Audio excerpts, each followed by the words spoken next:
इमरान खान की मोहब्बत में पहले अपनी कैनेडियन शहरियत और फिर सिविल सर्विसेज की शानदार नौकरी छोड़ने वाले लाहौर के अहमर भट्टी से मिलिए। इन्होंने एयरलिफ्ट के फाउंडिंग मेंबर के तौर पर पाकिस्तान में सरमायाकारी को फरोग देने के लिए बेपनाह मेहनत की। सारे फैसले इसलिए किए क्योंकि ओवर आर्चिंग जो गोल था वो ये था हमेशा से कि लोगों के लिए कुछ करना है।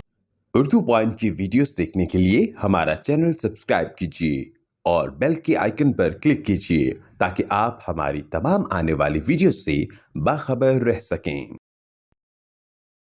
अस्सलाम वालेकुम, उर्दू पॉइंट के साथ मैं हूं अब्दुल्ला खान। नाज़रीन, आज आपकी मुलाकात करवाएंगे अहमर भट्टी साहब से, जो कैनेडियन नेशनल थे लेकिन ये पाकिस्तान के लिए कुछ करना चाहते थे और इन्होंने डिसाइड किया कि ये कैनेडियन सिटीज़नशिप छोड़कर पाकिस्तान चले जाएंगे। पाकिस्तान आकर इन्होंने CSS के इम्तिहान दिए। पास आउट करने के बाद ये अच्छे रैंक पर जॉब करना शुरू कर दी इन्होंने, लेकिन इमरान खान की मोहब्बत ने इनको ये भी छोड़ने पर मजबूर कर दिया और इन्होंने CSS की नौकरी छोड़कर सियासत में शमूलियत इख्तियार कर ली। आए जानते हैं इनसे कि सब काम क्यों कर रहे हैं, आसान रास्ते छोड़कर मुश्किल का इंतखाब क्यों कर रहे हैं। इनकी कहानी इन्हीं की ज़ुबानी। आ जाए।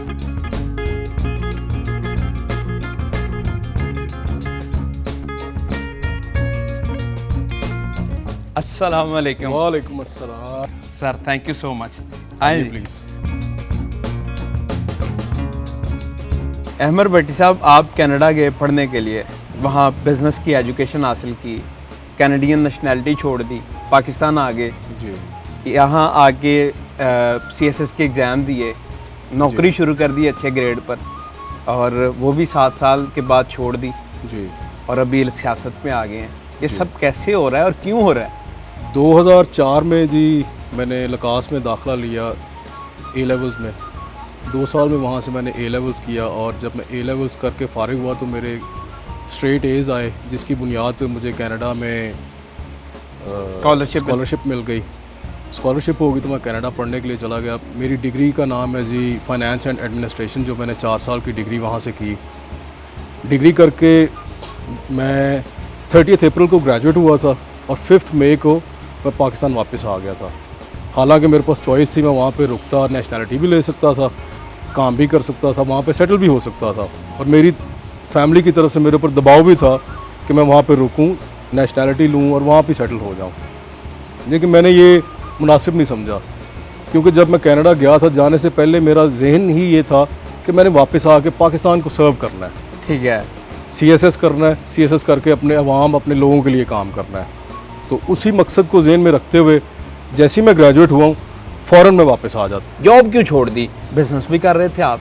इसमें जी तरतीब थोड़ी उल्ट है। पहले मैंने CSS किया, जैसे ही मैं कनाडा से वापस आया आके मैंने CSS का एग्ज़ाम अपेयर हुआ तो अल्लाह का फजल हुआ, मैं फ़र्स्ट अटैम्प्ट में क्लियर कर गया। तो फर्स्ट अटैम्प्ट में क्लियर करने के बाद मेरी एलोकेशन हो गई पाकिस्तान रेलवेज़ में। पाकिस्तान रेलवेज़ में जैसे कि आपको पता ही है बहुत बुरे हालात हैं रेलवेज़ के पाकिस्तान में। तो मैंने 6-8 महीने बड़ी मेहनत से, बड़ी तगदो करके वहाँ पे काम किया, लेकिन उसके बाद मुझे समझ आ गई कि यहाँ पे मुझे काम करने की मौका नहीं मिल रहा। तो मैंने उसी वक्त डिसाइड कर लिया कि मैं नौकरी छोड़ दूँगा। लेकिन फिर मेरी फैमिली का मेरे ऊपर दबाव था कि आप काम करते रहो। हर बंदे का ख्वाब होता है CSS क्लियर करना और उसके बाद फिर एक अच्छे रैंक पे जाके जॉब करना, जो आप कर रहे थे। जी देखिए, ख्वाब मेरा भी था, इसमें कोई शक नहीं है। हर नौजवान पाकिस्तानी जो है उसकी हसरत होती है, उसकी ख्वाहिश होती है कि मैं CSS का इम्तिहान पास करूं, जो कि अल्हम्दुलिल्लाह अल्लाह ने मेरे ऊपर फजल किया, मैंने पास भी किया और उसके बाद सर्विस भी की। लेकिन इसके साथ साथ एक और भी ख्वाहिश थी जो आवाम को सर्व करने की थी, लोगों की खिदमत करने की थी। जब मैंने देखा कि वो मौका मुझे नहीं मिल रहा तो वहाँ पे वक्त ज़ाया करने की बजाय मैंने सोचा कि बेहतर है मैं कोई और काम कर लूँ, कोई और ज़रिया ऐसा ढूंढ लूँ जिसके ज़रिए मैं बेहतर तरीके से आवाम की खिदमत कर सकता हूँ। तो मैंने सोचा उसके बारे में, मुझे लगा कि सियासत एक ऐसा रास्ता है जिसमें आके मैं मैसिव किस्म की खिदमत कर सकता हूँ, आवाम की मैसेज की खिदमत कर सकता हूँ। ठीक हो गया। स्कोप बड़ा ब्रॉड है सियासत में, हालांकि नौकरी भी ठीक है लेकिन नौकरी का स्कोप बड़ा लिमिटेड है। तो इसलिए मैंने मुनासिब समझा कि मैं बड़े स्केल पे काम करना चाहता हूँ, ज़्यादा से ज़्यादा लोगों की खिदमत का मौका मिलेगा। पहले कोई फैमिली बैकग्राउंड है सियासत का या आप पहले हैं फैमिली में? नहीं जी, अल्हम्दुलिल्लाह मेरे ख़ानदान में मेरे चचा, मेरे वालिद बड़े मशहूर सियासतदान हैं हमारे इस शहर के। मेरे ख़ानदान की बड़ी खिदमात है लाहौर शहर और पंजाब के लिए। मेरे वालिद साहब 2 दफ़ा पंजाब असम्बली के मुंतखब मेंबर भी रहे, मशीर वज़ीर आला पंजाब भी रहे। मकसद था आवाम की खिदमत करना, उसके लिए कोई भी रास्ता इख्तियार किया जा सकता है। कोई ज़रूरी नहीं है अगर मेरे वालिद साहब सियासत में थे तो मैं भी सियासत का ही रास्ता इख्तियार करता, ये ज़रूरी नहीं था। लेकिन अल्टीमेटली मैं उसी रास्ते पे आ गया हूँ। किस्मत मुझे खींच के वहाँ पे ले आई, जो मेरे वालिद कर रहे थे मुझे भी वही करना पड़ा। अब तो मकसद तो वही है। सिविल सर्विस में भी गया था तो यही सोच के गया था कि आवाम की खिदमत करूँगा। तो ठीक है। वो छोड़ के जब वहाँ पे मौका नहीं मिल सका 6-7 साल के बाद भी, तो फिर मैंने देखा जो असल काम है करने वाला वो सियासत है, जिसके ज़रिए आप आवाम को सर्व कर सकते। आपने जब CSS पास किया, मैं ख्वाब होता बंदे का यार CSS अटैम्प्ट एक दफ़ा बस क्लियर हो जाए लाइफ बन जाएगी। बिल्कुल। वो पास किया, जॉब कर रहे थे वो भी छोड़ दिया, बिज़नेस कर रहे थे वो भी आपने क्विट कर दिया ऑलमोस्ट, जी। और सियासत में आ गए जहाँ बहुत ज़्यादा रिस्क होता है, पता नहीं जीतता या नहीं जीतता, पैसे बहुत चाहिए होते हैं और 24/7 जॉब होती है, इसमें रेस्ट भी नहीं होती। ये क्यों? आपका बड़ा अच्छा सवाल है। देखें, ज़िंदगी में कोई भी रास्ता आसान नहीं है मेरी नज़र में। कोई भी आप काम करते हो वो आसान नहीं होता, मुश्किल होता है, उसको आसान बनाया जाता है। आसान कैसे बनता है? वो आपका एतक़ाद, आपका ख़ुद पे एतमाद और अल्लाह ताला पे एतक़ाद जो है, ये मुश्किलात को आसान करता जाता है। CSS किया, वो भी एक मुश्किल चैलेंज था, एक चैलेंज के तौर पे उसको भी टेक ऑन किया, उसको अबूर किया। उसके बाद CSS की नौकरी जब छोड़नी थी वो फ़ैसला करना भी मुश्किल था, लेकिन वो फ़ैसला किया। सारे फ़ैसले इसलिए किए क्योंकि ओवर आर्चिंग जो गोल था वो ये था हमेशा से कि लोगों के लिए कुछ करना है, कि अल्लाह ताला ने अगर मुझे नवाजा है, अल्लाह ताला ने मुझे कुछ चीज़ें ऐसी दी हैं, सलाहियतें ऐसी दी हैं, तो उनसे मेरी ज़ात से हट के, मेरे ख़ानदान से हट के बाकी लोगों को, पूरे माशरे को, मेरे मुल्क को उनसे फ़ायदा होना चाहिए। तो वो जब भी मुझे महसूस हुआ कि जहाँ जो काम मैं कर रहा हूँ, जब भी जो भी काम मैं करता था, जहाँ पे जब मुझे महसूस हो जाता था कि अब मेरे जो मतलूबा नताइज हासिल नहीं हो रहे, उसको छोड़ के जो बेहतर तरीका नज़र आया वो अडॉप्ट कर लिया। ज़रिया आमदन क्या है, कैसे कमाते हैं, क्या करते हैं, क्योंकि बहुत ज़्यादा पैसे इन्वेस्ट होते हैं इन चीज़ों में। देखिए जी, जब मैं CSS की जॉब कर रहा था तो जो CSS की तनख्वाह है ये भी एक हवा ही है कि बहुत ज़्यादा सैलरीज़ होती हैं, बहुत ज़्यादा पर्क्स एंड प्रिविलेजेस होते हैं। लेकिन आपको शायद हैरानी हो ये सुन के, जब मैंने जॉब शुरू की तो मेरी पहली सैलरी 26,000 रुपये थी। जब मैंने जॉब ख़त्म की, छोड़ी, जब रिज़ाइन किया, तो तब मेरी सैलरी थी कोई 75,000 के करीब। तो घर तो तब भी अपनी जेब से ही चलता था, सरकार की दी हुई तनख्वाह से घर तब भी नहीं चलता था। तो उस वक्त भी मैं साथ साथ छोटे मोटे कोई ना कोई काम करता रहता था। इसके अलावा साथ साथ अल्हम्दुलिल्लाह फैमिली सपोर्ट भी थी। मेरे वालिद साहब एक ज़िम्मेदार हैं, हमारा ज़िम्मेदारा भी है, छोटा मोटा और साथ कारोबार भी हमारा है। तो अल्लाह का शुक्र है, अल्लाह ताला वसाइल दिए हुए हैं जिससे निज़ाम चलता रहता है। सही। अभी आपने जो शमूलियत है वो पाकिस्तान तहरीक इंसाफ में की, इमरान खान साहब आपके घर खुद आए। जी बिल्कुल। और क्या प्लान है? ये सब इमरान खान के लिए कर रहे हैं या किसके लिए कर रहे हैं, क्यों कर रहे हैं? अच्छा, शमूलियत हमने अभी नहीं की, शमूलियत हमने की थी 2011 में PTI में, जिस वक्त खान साहब के साथ कोई भी पूरे पाकिस्तान में सियासी शख्सियत नहीं थी। मेरे वालिद साहब अब्दुल रशीद भट्टी साहब का MPA थे उस वक्त। उन्होंने खान साहब की मुख्तलिफ इंटरव्यू सुने, उनका नज़रिया पढ़ा।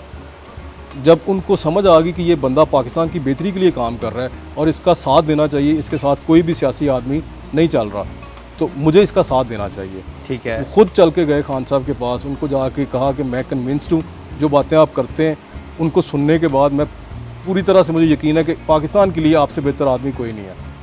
तो हमने पार्टी में शमूलियत इख्तियार की और बहुत से लोगों को पार्टी में साथ शामिल भी करवाया। 2013 से लेके 2020 तक आज़ाद हैसियत में मेरे वालिद साहब इलेक्शन लड़ते रहे रायवेंड से। अच्छा, लेकिन कोई पार्टी किसी में शमूलियत इख्तियार नहीं की। ठीक है। पार्टी छोड़कर MPA की सीट पे अपना वोट मांगते थे और MNA के लिए हमने हमेशा पाकिस्तान तहरीक इंसाफ को ही हमायत की। चूँकि हमें टिकट नहीं मिला, उसके बाद अगर खान साहब इत्माद करेंगे तो हम अपना किरदार अदा करेंगे पार्टी की बेहतरी के लिए आगे। खान साहब तो इत्माद करते हैं या नहीं वो एक अलग बात है, हल्के के अवाम वो आप पे क्यों इत्माद करें? ये बहुत अच्छा सवाल किया आपने, मुझे बड़ी खुशी हुई कि आपने ये सवाल किया, चूँकि ये सवाल है जो हमें, बल्कि हमारे हल्के के अवाम को हर आने वाले कैंडिडेट से करना चाहिए कि हम आपको वोट क्यों दें। हमारे वोट की बुनियाद पे आपने इलेक्ट होकर असेंबली में जाके लेजिस्लेशन करनी है, जबकि अक्सरियत हमारे जो नुमाइंदगान हैं वो ये काम नहीं करते। जैसे कि भी आपने पिछले 4-5 महीने पहले देखा भी कि पाकिस्तान तहरीक इंसाफ के प्लेटफॉर्म से इलेक्ट होने के बाद लोग मुनहरिफ होकर दूसरी साइड पे चले गए। ठीक है। तो अगर हल्के के अवाम इस तरह से अपने रिप्रेजेंटेटिव्स को अकाउंटेबल करना शुरू कर दें तो मेरा ख्याल है कि ये लोटाक्रेसी की सियासत ही ख़त्म हो जाएगी। मुझे लोगों को क्यों वोट करना चाहिए? मेरा ख्याल है कि मेरा ख़ानदान का सारा सियासी किरदार अवाम के सामने, और पिछले 2 साल से मैं भी जो हल्के में काम कर रहा हूँ, जो अवाम के लिए खिदमात मैंने सर अंजाम दी हैं, वो मेरे हल्के के लोग जानते हैं। लाहौर की शहर के रहने वाले लोग उससे वाकिफ़ हैं। तो मुझे उम्मीद है कि इंशाल्लाह ताला मेरी कुछ काम बताएं, मैं चाहता हूँ, लोग पूरा पाकिस्तान जानना चाहता है, देखना चाहता है। जो कुछ काम अभी तक किए उनमें एक तो हम काम कर रहे हैं, हमारे रायवन में कोई सीवरेज का निज़ाम नहीं है, उस पर मैं बड़ी कोशिश कर रहा हूँ। पार्टी में भी हमने काफ़ी दफ़ा ये चीज़ रेज़ की है, और जो हमारे हुकूमती सतह पे हैं लोग ज़िम्मेदारान, उनसे भी मैंने बात की है। वापडा के बहुत सारे काम मैंने करवाए हैं, गांव-गांव में जो तारों के मसाइल थे वो हल करवाए, ट्रांसफार्मर्स के बहुत ज़्यादा मसाइल थे। पिछले 15 साल से मेरा हल्का जो है ये बिल्कुल इग्नोर्ड और निगलेक्टेड है। हमारे जो यहाँ से जीतने वाले MPA और MN हैं, उन्होंने बिल्कुल कोई तवज्जो नहीं दी तरक्याती कामों पे। ठीक है। रायवन तकरीबन 2-2.5 लाख वासियों का शहर है, उसका सीवरेज का इतना बुरा हाल है कि अगर आपको कभी टाइम मिले तो आप जाइए, जाके वहाँ पे देखें, गलियों में फुजला तैरता हुआ नज़र आएगा आपको। इतने बुरे हालात में लोग वहाँ पे जी रहे हैं, और इसकी वजह क्या है? साबका हुकूमत में जो हमारे MNA और MPA साहब थे, उन्होंने वहाँ पे 80 करोड़ रुपए का फ़ंड लेके नया सीवरेज डलवाया, लेकिन गलती क्या की, लालच में आके पुराना जो वहाँ पे सीवरेज का पाइप था वो 36 इंच का था, इन्होंने वो निकलवा के 18 इंच का पाइप डलवा दिया।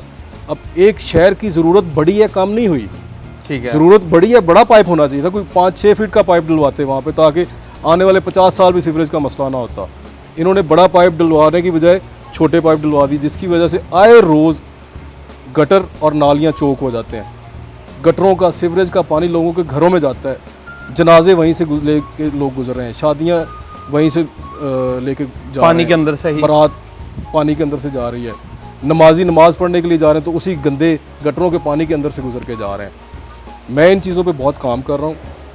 पीने का साफ़ पानी नहीं है, हमारे पूरे हल्के में पीने का साफ़ पानी नहीं है। इस पे मैं ज़ाती हैसियत में काम कर रहा हूँ, क्योंकि मैं अभी तो कोई, मेरे पास हुकूमती ना कोई ओहदा है, ना ही मैं कोई इलेक्टेड मुंतखब शुदा कोई फंड भी नहीं, आपको कोई फंड भी नहीं है, लेकिन मेरी नज़र में ये सारे काम हैं। इंशाल्लाह ताला अगर मेरे हल्के के अवाम मुझ पर एतमाद करेंगे, मुझे मौका देंगे, तो इंशाल्लाह ताला मैं ये सारे काम भरपूर कोशिश करूँगा कि ये सारे काम जल्द से जल्द हों। यूथ के लिए क्या करेंगे?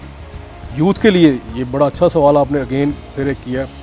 यूथ चूँकि इस मुल्क की तकरीबन मेरा ख्याल है 65% पॉपुलेशन जो हमारी है इस वक्त यूथ पे मुश्तमिल है, तो आने वाले वक्त में सबसे बड़ा जो चैलेंज होगा, हमारी जो भी गवर्नमेंट्स आती हैं उनके लिए सबसे बड़ा चैलेंज ये होगा कि इनके लिए एम्प्लॉयमेंट अपॉर्चुनिटीज़ क्रिएट करना। तो एम्प्लॉयमेंट अपॉर्चुनिटीज़ क्रिएट करना, साथ साथ इनको कारोबार के मौके फ़राहम करना। मैं ज़ाती तौर पे ये समझता हूँ कि हमारे मुल्क की यूथ के लिए अगर कोई हम खिदमत कर सकते हैं तो वो ये है, इनको ट्रेनिंग दी जाए, जो कि इमरान खान ने हमेशा कहा कि इनको स्किल करें, ये अपने कारोबार कर सकें। स्किल हो जाएंगे तो यहाँ से बाहर जाके भी कहीं अच्छी जॉब्स मिल जाएंगे, इनको अच्छे मौके मिल जाएंगे कारोबार करने के। लेकिन जब तक इनके पास अच्छा स्किल नहीं होगा ये कुछ नहीं कर सकते। डिग्री हासिल करना मकसद नहीं होना चाहिए, डिग्री के साथ साथ एक अच्छा हुनर भी आपके पास होना ज़रूरी है, जो आपके किसी भी कारोबार में इस्तेमाल हो सके। जब ये इमरान खान साहब ने कॉल दी जी धरने के लिए इस्लामाबाद में, जी मुझे पता आपको भी बड़े डंडे पड़े थे, शेलिंग हुई थी। जी जी क्या कहानी है, ज़रा बताइएगा। सर, मैं ब्रिजलिंक्स हमारा जो सेकंड स्टार्टअप है उसमें काम कर रहा था, तो रोज़ ये जो रिजीम चेंज ऑपरेशन सारा हुआ, ये खबरों में सुनते रहते थे, पढ़ते रहते थे इनके बारे में, तो मैं बड़ा तज़ब्ज़ुब का शिकार था। मैंने देखा यार ये जो हो रहा है हमारे मुल्क में, ये बड़ा अजीब सिमत में हमारे मुल्क को लेके जा रहे हैं जो लोग ये इस तरह के फ़ैसले कर रहे हैं। तो मैंने एक शऊरी फ़ैसला किया उस वक्त बैठ के, या तो मैं एक जो अच्छी ज़िंदगी जी रहा हूँ यही जीता रहूँ, या मैं उठूँ और अपनी आवाज़ बुलंद करूँ जो हो रहा है इसके ख़िलाफ़। तो मैंने फ़ैसला किया, 1 मई को मैंने अपनी जो वो ब्रेजलिंग्स वाला काम था वो वाइंड अप किया, रिज़ाइन किया वहाँ से, रिज़ाइन करके अपने आप को पार्टी की सर्विसेज के लिए हाजिर कर दिया। तो 1 मई के बाद 25 मई को खान साहब ने कॉल दी थी लॉन्ग मार्च की, तो मैं उन चंद लोगों में से एक हूँ जो लाहौर से अपना काफ़िला लेके निकलने में कामयाब हुए। मैं हमाद अजहर साहब के साथ था, तो हम वज़ीराबाद तक पहुँच गए थे। बावजूद इसके कि रास्ते में काला शाह काकू में बेइंतहा शेलिंग हुई हमारे ऊपर, कुछ तकरीबन 6 घंटे मुसलसल हमारे ऊपर शेलिंग जारी रही है। और अज़्म था कि इस्लामाबाद पहुंच बिल्कुल जी बिल्कुल, हमारा इरादा और अज़्म यही था कि इस्लामाबाद तक जाना है। क्या मैसेज देना चाहेंगे उनको, पाकिस्तान की यूथ को, नौजवानों को, बच्चों को, बूढ़ों को, माओं को, बेटियों को, कि पाकिस्तान के लिए वो कैसे अपने आप को बेस्ट से बेस्ट यूज़ कर सकते हैं उसकी बेहतरी के लिए? जी, मैं एक ही मैसेज देना चाहूँगा। जब 2010 में मेरा ख्याल है सैलाब आया था पाकिस्तान में आखिरी, तो उस वक्त मैंने एक शेर लिखा था जो मैं आपके तवस्सुत से आपके देखने वालों की इरशाद पेश करना चाहूँगा। मकसद रब्बी था तामीर जहाँ, मकसद रब्बी था तामीर जहाँ, के काम आए इंसान के इंसान। वाह वाह वाह वाह वाह, क्या बात है। मेरा ज़ाती मकसद भी यही है, मेरा मोटो भी यही है, मेरा गोल भी यही है। जब तक सांस में सांस है इंशाअल्लाह ताला अपने मुल्क की खिदमत करना चाहते हैं, अपने लोगों के लिए कुछ करना चाहते हैं। इंशाअल्लाह ताला जब वक्त आएगा तो आप देखेंगे, अहद वफा करेंगे इंशाअल्लाह ताला। बहुत शुक्रिया भट्टी साहब। एट द एंड ये कहूँगा कि रहो कुछ इस तरह कि हमेशा याद रहो, चलो चलन ऐसा कि ज़माना मिसाल दे। देखते रहो उर्दू पॉइंट पर। अब्दुल्ला खान, अल्लाह ने के बाद।